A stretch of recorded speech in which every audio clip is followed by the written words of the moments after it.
Hi everyone, welcome to Wigan Fan TV. We've got a special guest tonight who I'm really, really excited to introduce to you, Mr. Adam Hills. Adam, thank you so much for taking the time out of your evening to join me tonight. Oh, no worries at all. Adam, we brought you on because you're obviously a big South Sydney fan to talk to you about the game on Saturday. But one of the most exciting things that I think is happening in rugby league at the moment, and something that you've obviously been part of, and you featured on the last leg on Friday night, is PDRL, Physical Disability Rugby League. Is that a big thing in Australia that you're sort of trying to bring over here? Is it an active game in Australia that's sort of well taken up? It's an interesting one. It's something that I wasn't really aware of until last year. Someone tweeted me to say, "Did you know that there's a Rabbitohs PDRL, Physical Disability Rugby League team?" So I instantly contacted the Rabbitohs Rugby League team and went, "What? What? Can I play?" I think I said, "Can I help first? What can I do to support the cause?" But then went, "Can I play?"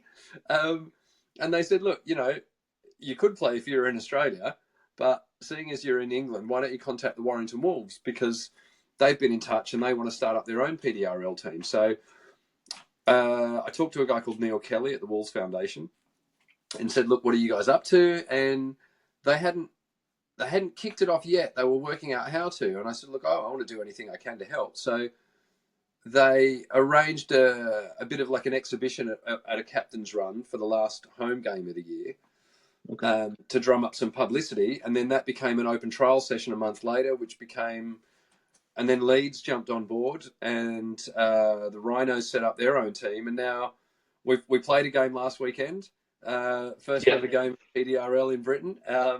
We lost. The Rhinos beat us 22-10. But look, I'm going to say it was 16-10 because I'm pretty sure the ref let the game go for an extra 15 minutes. um, so I'm going to run with 16-10. Well, you featured a lot of it, obviously on the last leg, because Alex joined you Yeah. playing for Leeds.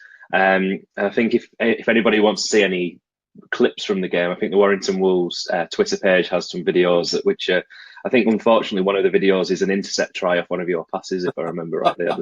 I'm sure you scored a try though, didn't you? Look, as far as I'm concerned, I set up the first ever PDRL try. Sure, I set it There you up for the go. opposition. And then, yes, I did score a try a little later. But, I mean, the great thing about PDRL is, everyone's like the Paralympics, everyone's got a story. So Chris, who scored first for the Rhinos and captained the team, he used to play semi-professionally, I think, Okay. and suffered a brain injury. I mean, his whole story is remarkable. He suffered a brain injury. He was taken out twice in back play, left the field in protest, and then Wow. collapsed and taken to hospital with a brain injury. And from what he told me, died twice on the operating table. Wow. So for him to then captain the Rhinos and score the first ever PDRL try, it's kind of that's a good story. It's an Um, amazing story.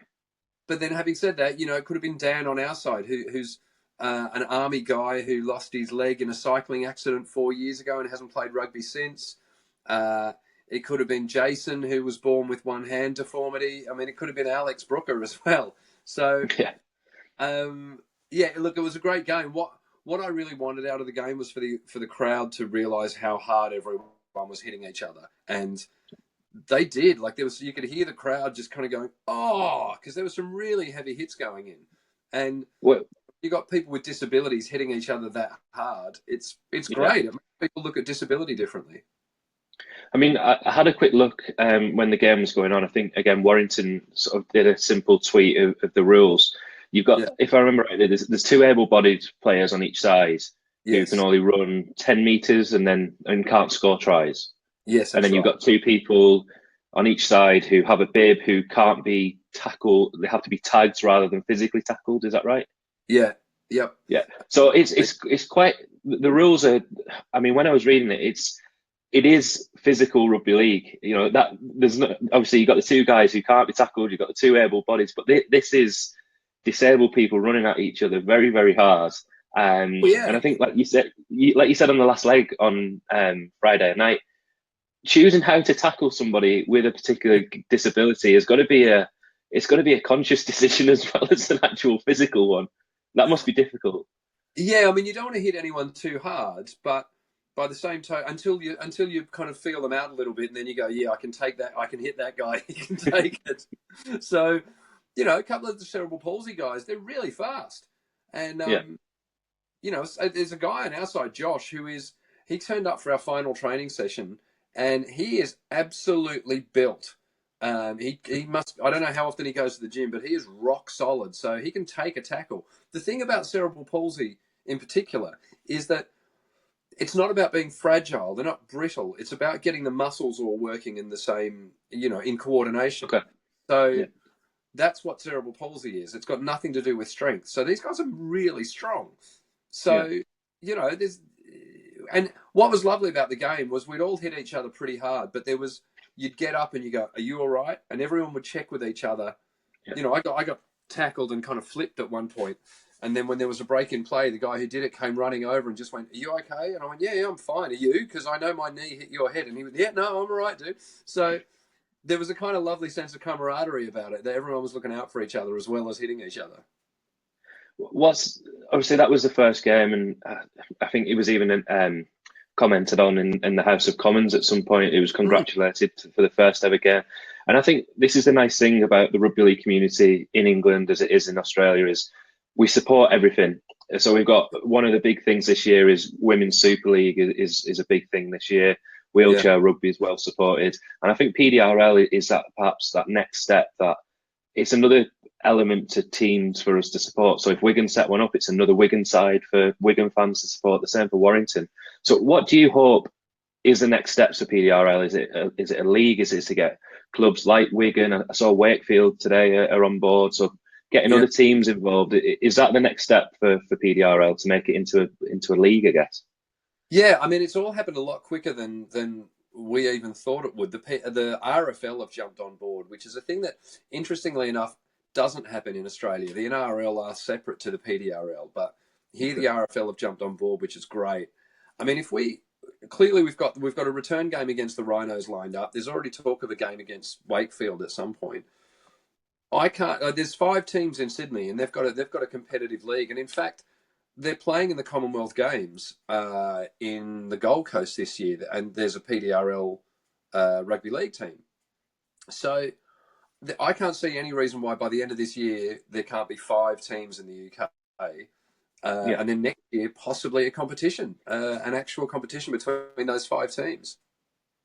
I mean, that'd be fantastic, and I'm sure, obviously, this goes out to the majority, to Wigan fans mainly, and anybody else that watches it. And I'm sure, as a fan base, we'll be hopefully petitioning and hoping that the club would look at doing something like this, because being Wigan fans, we're really proud of what Wigan does in the community and what it does with charities and things like that. And they've really got on board with the women's side this year. So I think, I don't work for the club, I don't have any involvement with it, but I think it would be a fantastic.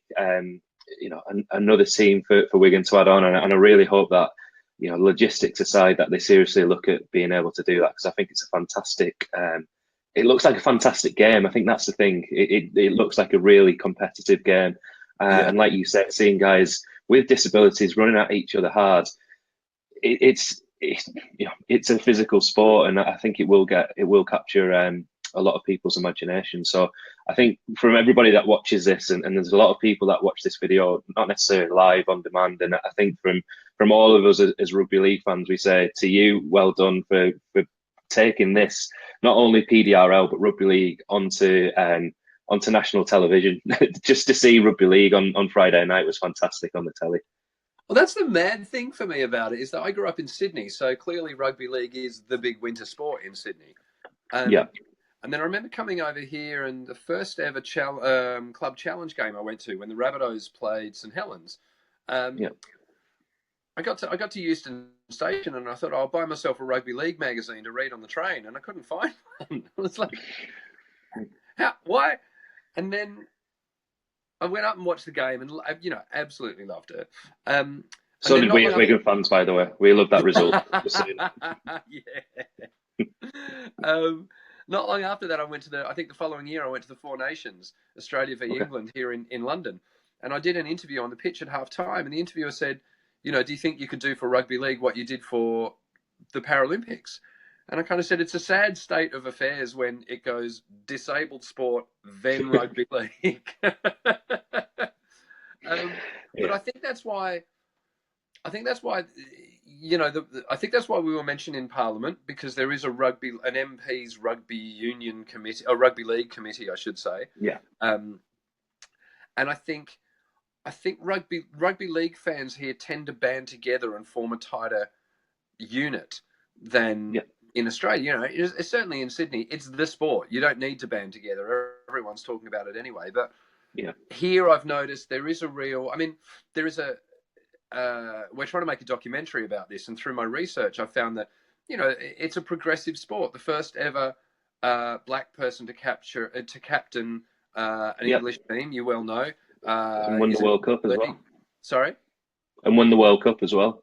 Yeah, right. Yeah, Yeah, the first, I think the first Muslim to ever represent England in any sport was rugby league. I spoke to a guy called Ralph Rimmer, who's the yeah, CEO, I think, of the RFL, and he's yeah. basically said one night he's going to sit down with me with a bottle of red wine, and he'll tell me all the firsts that rugby league have come out with throughout history.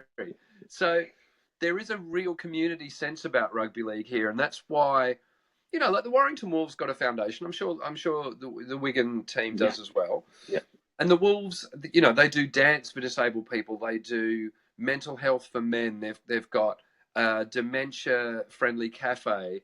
They've got a football team for disabled people in Warrington, but never had they come up with a rugby league team. yeah. And you know yourself, when you're in a rugby league town like Wigan, like Wakefield, like Widnes, like St Helens, like Warrington, that's all people really want to do is play rugby league. And Absolutely. you know, there's guys in our team that played and never thought they'd get to play again. There's one young kid who's got a degenerative condition, so he doesn't know how long he can play for. There's guys in our team that have never played rugby league because they just thought they never could. So, Yeah.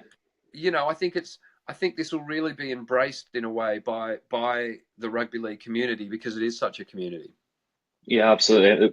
There's a comment here that I'll just pop on the screen from Matt. He says, bearing in mind rugby league's roots and origins, it deserves to be a totally inclusive sport, and this is amazing development. And I Yeah, think that just echoes, pretty much every rugby league fans' view on inclusivity in sport, and in particular rugby league. And yeah, like I said, absolutely, congratulations on it. I think it's a fantastic development in the game, and I hope more and more clubs come on. And the attention that rugby league and disability sport got on Friday night just by being on 10 o'clock on a Friday night on the last leg, it's amazing what that can lead to. Um, so yeah, anything that we can do as fans, we will definitely support it because it's a fantastic venture to join in with rugby league. So we're really looking forward to it. So I guess your dream, you're technically a Warrington Wolves player now. That yeah. can go on the CV. You're a Warrington Wolves player. Is it to represent the Rabbitohs at some point in the future? Is that the aim? Well, here's the thing. So we've tentatively lined up a game between the Wolves and the Rabbitohs in Sydney in Wow. August. Well, The problem is I don't know who to play for. how you could do half on one side. I mean, I think that might maybe how it goes. It just depends. I mean, at the moment we've got a 10-minute exhibition slot before the main game, Okay. but there's talk that we could even be the curtain raiser, which would be a Well, full game at the Olympic Stadium before the Rabbitohs play. So I don't know though. I don't know if I can let my teammates down. You know, I mean we're a good little unit. It's as we yeah. were saying, it's a community. The team's a community, and there's some really lovely blokes on our team. So maybe my dream might have to just be that I play against the Rabbitohs. That dream of walking out with the green jersey on at the ANZ Stadium would be.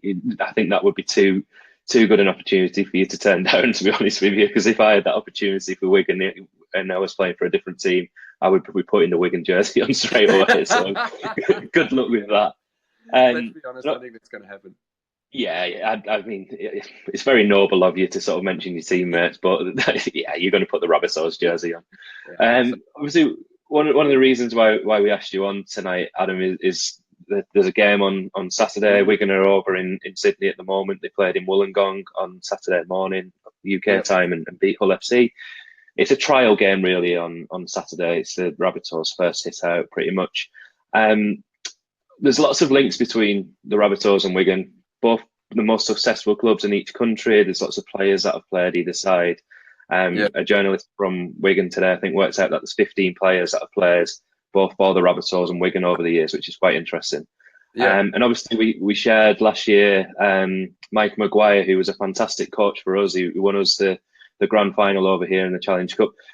Somebody's asked the question on one of these comments actually. Were you sad to see Michael Maguire go? It's John asked the question. How gutted are you that Michael Maguire was sacked last year? it was a weird one. It was devastating in a way because I mean he took the team. You know, the first year he took over the team, I think they were third. The next year they were third. The next year they won the grand final, which I flew back for, and it was amazing. It was an incredible moment for the Rabbitohs, and I know he really wanted to build a dynasty. He wanted us to be the unbeatable team for the next few years, but for whatever reason, it didn't work. And Yep. the last game I saw live was in Melbourne, end of last year, and I think the Rabbitohs. I think the score was something like 54-6. Yeah. It was brutal. It was absolutely brutal, and I guess there comes a time with all teams, no matter how good the coach is.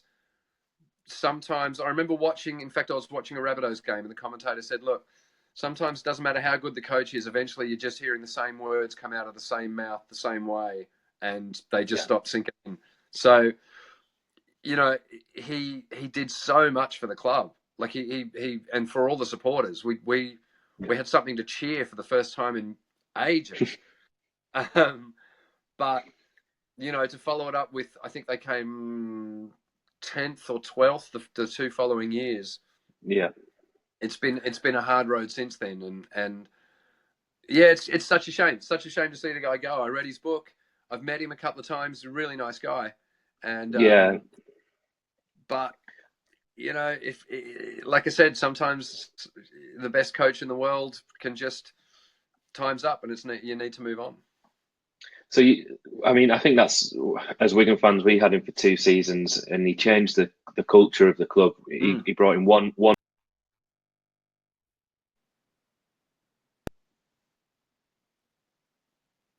I don't know that I disappeared off the screen. I don't know what happened then. Yeah, Um, I've got. you got me back. Yeah. Yeah. He took a team that was not achieving. We were getting to semi-finals every year, but we couldn't actually make that jump to the final. And he brought one player in who was an aging player at the time, Paul Deacon, but changed Yeah, the whole culture of the club. That's what it looked like from the outside. And I think that's probably similar to what he did at Souths as well in terms of rejuvenating the side. Anthony Seibold's the man that you've got this year. I yeah. guess it's a bit of an unknown because he's a bit like Maguire when he came to Wigan. He's been an assistant at a few places. I mean, there's not much to judge him off yet, but you're excited about what he might bring to the Rabbitohs this year. I am.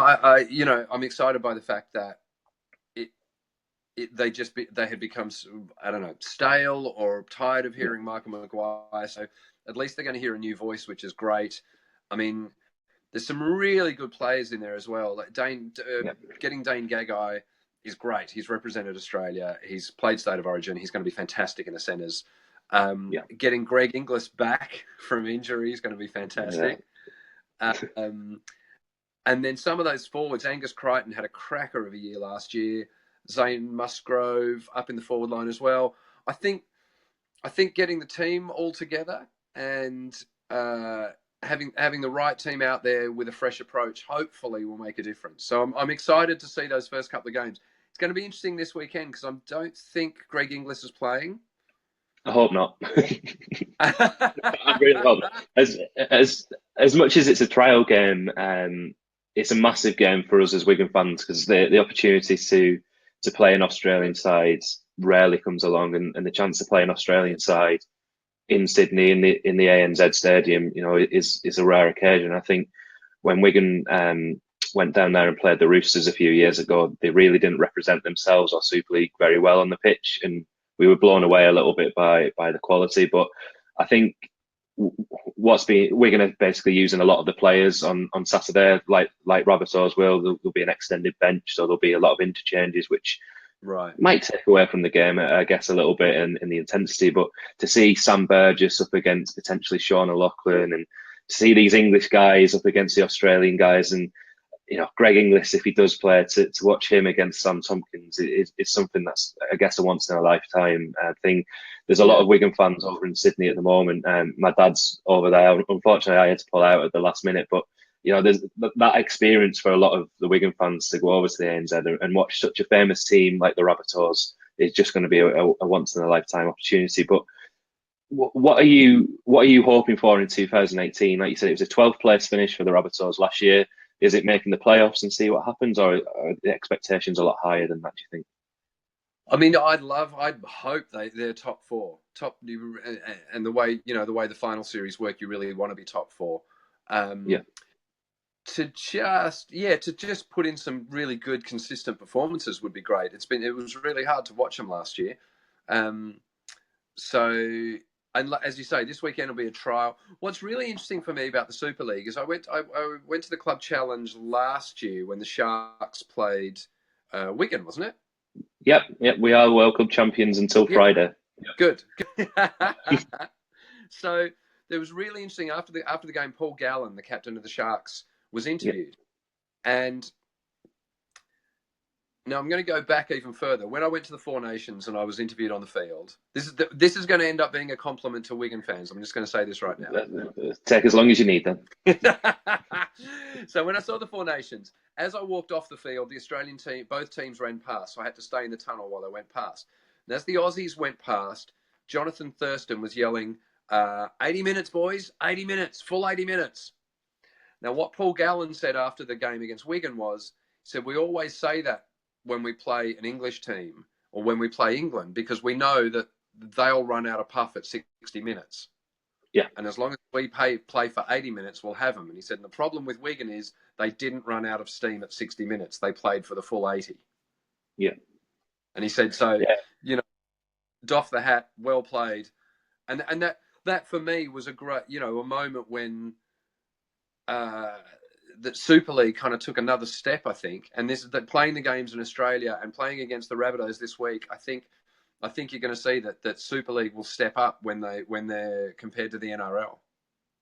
I hope so. I mean, I saw you were on telly last year at the World Cup Challenge, and Wigan beat the Sharks, and that for us is a fantastic memory. I think we had a lot of luck in that game. We had a referee that was very favourable, but we won the game. And I'm going to put this. Matt is. I just put Matt's comment on just before, and Matt joins me on the show sometimes, and he's an author and he's started stand-up comedy, and I think this is his attempt to impress you, Adam. So he's just put, I've seen those Rabbitohs players and they're damn good, but we're going to startle them. They'll be caught in the headlights. Want to see rabbit droppings all over the pitch, like someone spilled a bag of Maltesers. So if you ever need a booking, Matt McCauley is your man for the last leg. I think that's his. Well played, Matt McCauley. Listen, I'm worried about this game this weekend. It's the first game of the season. It's the first even trial game. The Rabbitohs they haven't played for a while. I'm pretty sure they're going to be without Greg Inglis, and I've got a feeling they're going to be without Adam Reynolds, the halfback, as well. So, two of the main playmakers up against a Wigan side that are 2 weeks into the competition. They've already played 2 wins from 2. Yeah, league game in Australian conditions. So they're going to be absolutely match fit. So it's not going to be easy at all for the Bunnies. We've got a player that signed for us this year who came from the Rabbitohs under 20s called Gabe Hamlin. He didn't make a first grade appearance for the Rabbitohs, but I think he must be 20 years old. He's a prop or a 13. And we've only seen him playing one trial game over here, and he played 20 minutes, 30 minutes, and he really impressed a lot of fans. So he'll definitely be getting a run out. So he will be, I think, somebody that perhaps Souths will try to get back in a few years' time if he develops the way that they're hoping he will. But I think that might be something that we see happen a little bit more, is that Super League teams taking younger New South Wales Cup competition players, putting them in Super League, giving them experience. And I think Gabe Hamlin will be somebody for you to certainly look out for on Saturday, because I think he'll be very motivated coming up against the Bunnies. It's a trial game, but for every preview that we do on the show, we get a prediction. So, Adam, what's your prediction for Saturday We Oh, want your score prediction, your first try scorer. oh man, I mean, I hate to say it, but I've got a feeling Wigan are going to get over the line. Um, let's say, this is awful. I can't tip against the Rabbitohs. First scorer. No, do you know what? Right, I've got to go. I've got to go with the Bunnies. First scorer is going to be Dane Gagai, Okay. and I'm going to say 22-16 to the Rabbitohs. Okay, very good. Well, we'll see on Saturday morning. I hope it's going to be a fantastic game between two famous clubs, and I think there's lots of comments that have come through which you can obviously probably read later on. But one of the things that seems to come through is if you're ever in the northwest and you want to come to a Wigan game, I think there's lots of Wigan fans on here that would love to buy you a pint. And if Wigan do set up a PDRL team, hopefully we can put a bid in for you. Or maybe we'll put a bid in for Alex because he was on the winning team. Well, listen, the Wolves. Someone said that today. Someone from Wakefield said, if you want to come and play for us, you're welcome. And the PDRL official Twitter site tweeted back saying the Wolves have tied him up in a 5-year contract. So, but listen, I will definitely come and play if Wigan set up a team. I mean, there's no reason by the end of this year you won't see me in Wigan playing. Maybe playing for the Wolves against the Wigan team, because that's Yeah. the plan. The Leeds team came together in about 2 months, I reckon, maybe 3 Wow. months. I mean, we only did our first. Let's see, the Wolves' first ever hit out was about the 22nd of September. And Okay. then we had an open trial and then 3 training sessions and then the game. So there's no reason you can't pull a team together within a couple of months. So, there could well be a Wigan v Warrington PDRL game before the end of the year. Let's hope so. And there's a challenge to the Wigan club, Mr. Radlinski, Mr. Lenigan. If they watch this video at any point, there's your challenge that's been set out for you. When you want a Wigan Warriors PDRL team to compete against Adam and his Warrington team. So, Adam, I tell you thank what, you. if you want to up the ante, I've dared Johnny Vegas to set up a St Helens team as well. Okay, yeah, that would be interesting, especially if Johnny's like coaching them or something. That could be interesting. Yeah. That could be very interesting. Adam, thank you so much for taking the time. Firstly, to even seeing my tweet the other day and getting in touch straight away and coming on this. Again, congratulations with PDRL. Congratulations on the continued success that is the last leg and the fantastic program.